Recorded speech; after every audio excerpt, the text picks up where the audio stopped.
Hello दोस्तों, आज हम आपके लिए लेकर आए हैं 2023 की latest released movie the tank. दोस्तों, ये 1946 का वक्त है जब एक फैमिली रात में आराम से सो रही है, लेकिन तभी उनके टैंक से लगातार आवाजें आ रही हैं, जिसे देखने उस फैमिली का एक आदमी टैंक में जाता है। उसके हाथों में एक लैंप है। वो जैसे ही टैंक के अंदर गया है, एक मॉन्स्टर उसकी जान ले लेता है। अब ये दौर है 1978 का, जब कैलिफोर्निया में जूल्स, जो कि एक वेटरनरी डॉक्टर है, वो अपने हस्बैंड बेन के साथ मिलकर एक पेट शॉप चलाती है। उनके साथ उनकी छोटी बेटी रिया भी यहाँ जानवरों के साथ मौज मस्ती करती रहती है और अपनी मॉम से उनके बारे में कुछ न कुछ सीखती रहती है। लेकिन एक दिन उनके यहाँ एक आदमी आकर बेन की माँ के मरने का दुख जताते हुए उसे उसकी माँ की छोड़ी प्रॉपर्टी के पेपर्स दे रहा है, जिस पर बेन हैरान है क्योंकि उसकी माँ ने कभी भी उस प्रॉपर्टी का कोई जिक्र तक नहीं किया था। उसे यहाँ ये भी पता चलता है कि उसके पिता और बहन भी कहीं गायब हो गए थे और जैसे कि अब वो उस प्रॉपर्टी का इकलौता वारिस है, वो उस प्रॉपर्टी के साथ जो करना चाहे वो कर सकता है। इसीलिए अगले ही दिन वो अपनी फैमिली को लेकर वहाँ पर पहुँच जाता है। जो घर पिछले 40 सालों से बंद था दोस्तों, वो बाहर से पूरी तरह से पेड़ों से ढक चुका है। अंदर आकर वो घर को देखकर इतने खुश हैं कि उनको यकीन ही नहीं होता कि इतना बड़ा घर अब उनका है। घर के बैकयार्ड में वो समंदर देखकर और भी ज्यादा खुश हैं। जूल्स और उसकी फैमिली फाइनेंशियली स्ट्रगलिंग टाइम से गुजर रही थी। बेन वहाँ के वाटर टैंक को भी चेक कर रहा है। ये पहले जमाने का एक बड़ा सा टैंक है, जिसे रेन वाटर स्टोर करने के साथ साथ अंडर वाटर के लिए भी बनाया जाता था, ताकि इस्तेमाल के लिए साफ पानी मिल सके। बेन ये भी चेक कर रहा है कि ये तो पूरी तरह से सूखा पड़ा है, लेकिन तभी उसे यहाँ पर एक लैंप भी मिल जाता है। अब वो सब घर की साफ सफाई में लगे हैं, जहाँ जूल्स को बेन की माँ लिंडा और उसकी बहन और उसके पिता की तस्वीरों के साथ कई पुरानी न्यूज रिपोर्ट्स भी मिल रही है, जिनमें उनके गायब होने की बातें लिखी हुई है। इतने सालों से बहन से उसकी माँ ने उससे उसके पिता के बारे में यही कहा था कि उनकी डेथ एक कार एक्सीडेंट में हुई है, और यहाँ आकर उन्हें इतना कुछ मिल जाता है जिसमें उनके गायब होने की बात है। दोस्तों, हम आगे देखते हैं कि जूल्स को लिंडा की एक पर्सनल डायरी भी मिली है, जो वो पढ़ रही है, जिसमें लिखा है कि कैसे वो यहाँ नए नए शिफ्ट हुए और उन्हें ये जगह बहुत अच्छी लग रही थी।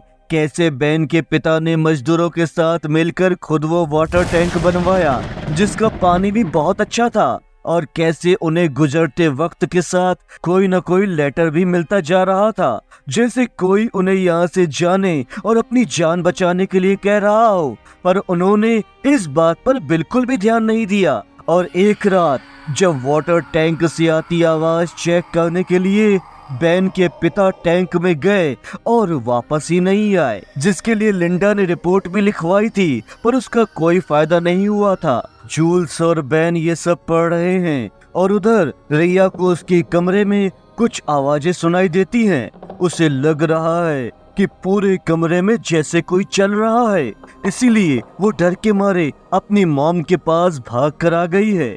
बेन और जूल्स चेक कर रहे हैं कि वहाँ कौन है, तब उन्हें बाहर का दरवाजा और टैंक खुला हुआ दिखाई देता है, जो कि थोड़ा अजीब तो था, पर हम में से ही कहीं खुला तो नहीं रह गया। यही सोचकर उसे बंद करके अब वो सब सोने जा रहे हैं। वहाँ लाइट और पानी भी नहीं है, इसीलिए अगली सुबह बेन लाइट ठीक करके टैंक को भी ठीक कर रहा है, जहाँ पहली बार उसे टैंक में एक लैंप मिलता है और साथ ही एक स्केलेटन भी मिला है। और जूल्स एक वेटरनरी डॉक्टर है, इसीलिए वो उस स्केलेटन को उसे दिखाने को लाया है, जहाँ उसे पता चलता है कि ये एक तरह का पानी में रहने वाला मॉन्स्टर है, जो कि शायद इतने सालों में टैंक के अंदर ही रहता होगा।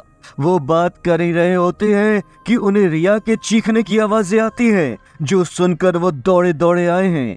रिया का कहना है कि वो अपने डॉग के साथ खेल रही थी तो उसे वाटर टैंक में कुछ दिखा जो बहुत ही डरावना है, पर उसके पेरेंट्स उसे कोई नॉर्मल पानी में रहने वाला जानवर होगा, डरने की कोई बात नहीं है, ऐसा कहकर टैंक को बंद कर रहे हैं।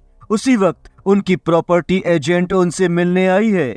वो उनसे प्रॉपर्टी के बारे में बात कर रही है कि क्या वो अब भी उस प्रॉपर्टी को किसी और को बेचने में इंटरेस्टेड है या खुद रहने में इंटरेस्टेड है, जिस पर उनका कहना है कि वो जैसे ही इस बारे में कोई स्ट्रॉन्ग डिसीजन लेंगे वो उसे जरूर इन्फॉर्म करेंगे। उनकी बातचीत खत्म करके जब वो एजेंट बाहर निकलती है तो उसकी गाड़ी स्टार्ट नहीं हो रही है और उसे आसपास डरावनी सी आवाजें भी सुनाई दे रही हैं। वो अपनी गाड़ी चेक करने जैसे ही बाहर आती है, एक सी मॉन्स्टर उस पर अटैक करके जंगल की तरफ उसे खींचे ले जा रहा है, जहां वो बेरहमी से उसकी जान ले लेता है, जिसकी आवाजों से जूल्स घबरा कर उठ गई है। और जब वो घर में घूम रही है तो उसे कोई चीज खिड़की से उसकी तरफ झांकती हुई नजर आती है, जिसकी वजह से वो चिल्लाती है और उसकी आवाज सुनकर बेन भी सब तरफ चेक कर रहा है, पर हम नई जगह में हैं तो ऐसे वहम हो ही जाते हैं।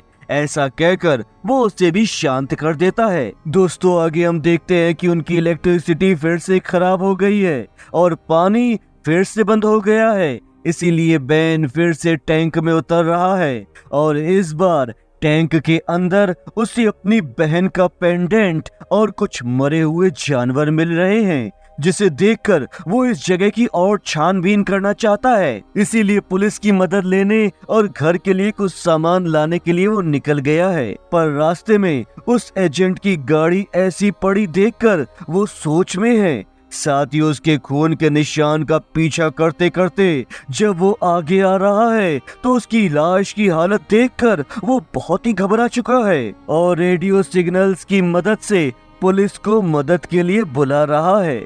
दूसरी ओर जूल्स और रिया को फिर से टैंक से डरावनी आवाजें आ रही हैं। खिड़की से देखने पर उसका ढक्कन भी उन्हें खुला हुआ नजर आ रहा है।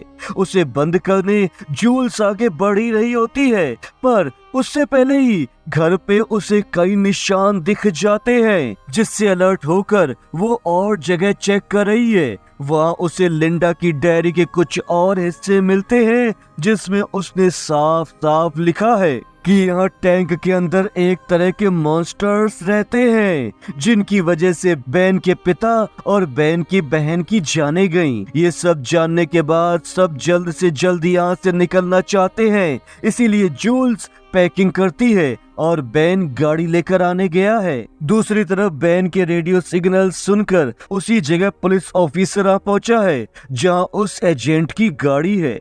जब वो गाड़ी चेक कर रहा है तो अचानक से मॉन्स्टर आकर पुलिस पर ही अटैक कर देता है और उसे बेरहमी से मारकर उसे खा जाता है। बेन जब गाड़ी लेने गया है तो वो पुलिस की गाड़ी और उस मॉन्स्टर को देखकर बहुत ही डर गया है, इसीलिए घर वापस आकर अपनी वाइफ को सब बता रहा है और दोनों तय करते हैं कि किसी भी हाल में अब यहाँ से उन्हें सेफली निकलना है। वो जान चुके हैं कि वो मॉन्स्टर टैंक से ही आते हैं, इसीलिए बेन सभी मॉन्स्टर्स को खत्म करने के लिए अंधेरे टैंक में अल्कोहल लेकर अंदर घुस जाता है ताकि वो उनको जलाकर खत्म कर सके। टैंक के अंदर ही बेन को पुलिस ऑफिसर की लाश दिखती है, जिसे देखकर वो कुछ कर पाए उससे पहले उस पर मॉन्स्टर हमला कर देता है, जिससे बेन बचकर ऊपर तो आ गया है पर बहुत ही घायल हो चुका है। दूसरी तरफ एक मॉन्स्टर जूल्स और रिया पर अटैक कर रहा है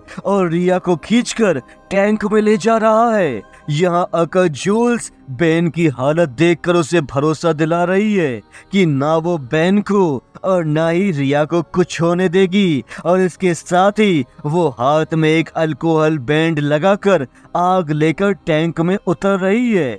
क्योंकि वो एक वेटनरी डॉक्टर है, वो समझ चुकी है कि अल्कोहल की स्मेल से उन मॉन्स्टर्स को परेशानी होगी। उस पर ढेर सारे मॉन्स्टर्स हमला तो कर रहे हैं, पर वो उन्हें मारते हुए उन पर अल्कोहल डालते हुए आग लगाती जा रही है, जिससे डरकर सारे मॉन्स्टर्स वहां से भाग रहे हैं और वो रिया को लेकर ऊपर आ रही है। और उसे कार में बिठाकर बेन को लेकर आ रही है। पर वापस आने पर वो देखती है कि कार के ऊपर एक मॉन्स्टर रिया को ही खाने के लिए तैयार बैठा है। किसी तरह उसका ध्यान बटाकर वो दोनों कार के अंदर बैठ ही रहे थे कि एक मॉन्स्टर फिर से उनके कार पर अटैक कर देता है, जिससे सही समय पर बैन शूट कर देता है और वो सब बड़ी मुश्किल से यहाँ से बचकर निकलने में कामयाब हो ही जाते हैं।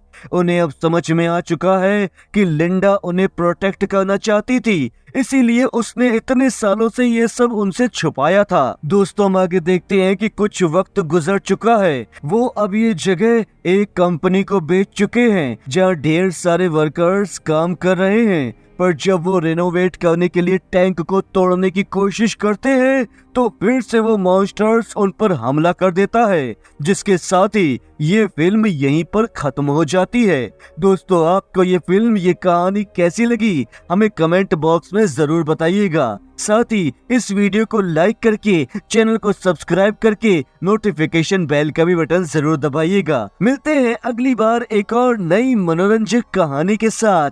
अलविदा।